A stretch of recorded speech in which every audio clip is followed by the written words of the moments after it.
Zurich, calm, clean and friendly.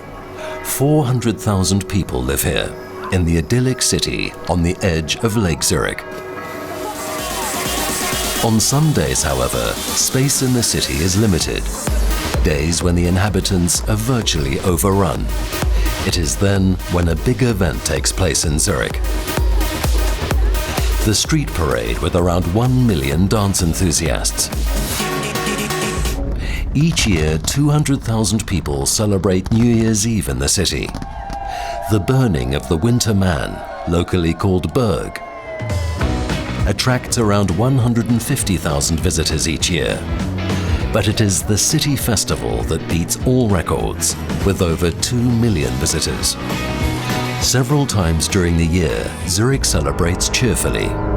But with such a high density of visitors, the risk increases that the peaceful party around the lake becomes a dangerous trap. Space around the lake is limited. The promenade and alleys are narrow, the streets and squares full.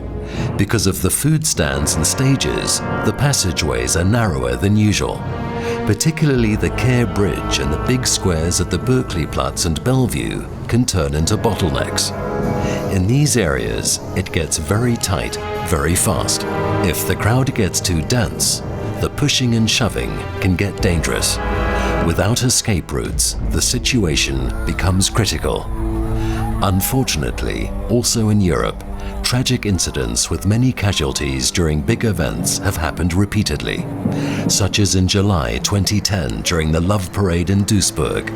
21 people died, more than 500 were injured because the streams of visitors were misguided and many things were misevaluated during the planning of the event.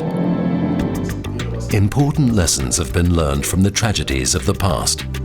Since the events of the Love Parade, so-called crowd management is an essential part of the Zurich City Police's work. For this purpose, a special office was established at the beginning of 2013. It systematically reviews all big events that take place in public space. Crowd management is a wide notion which first needed to be clearly defined by the Zurich City Police. With big events in the city of Zurich, crowd management begins long before the event takes place. For this, plans and security concepts are studied in order to detect potential risks. If necessary, regulations are imposed, agreements with the promoter and city officials are made, and security measures for the safety of the visitors are defined and implemented. In collaboration with the promoters, security staff must evaluate as precisely as possible how many people will attend the event, which target group is expected, and how it will behave. Furthermore, escape, rescue, access and exit routes must be defined.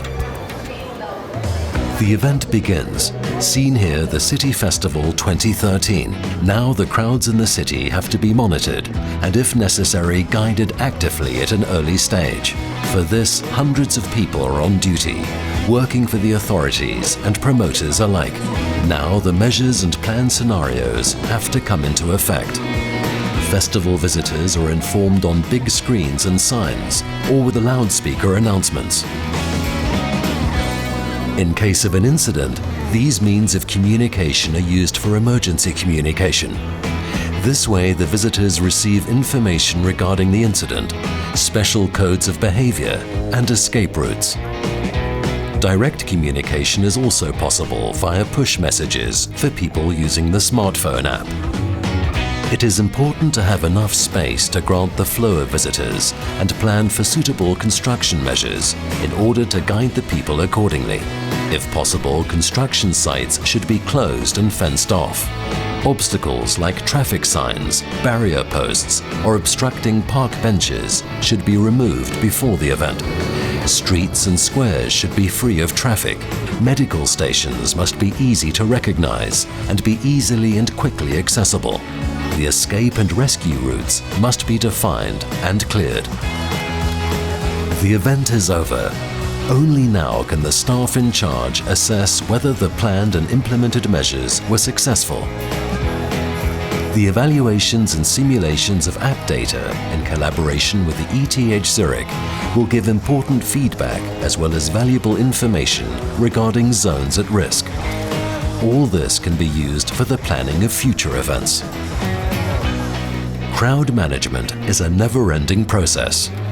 After every event, new lessons are learned and, if necessary, new measures are defined. After all, every new event bears its own individual risks and needs a differentiated evaluation as well as specific measures. Thus, for the Crowd Management Office of the Zurich City Police, the motto stands, "After the event is before the event."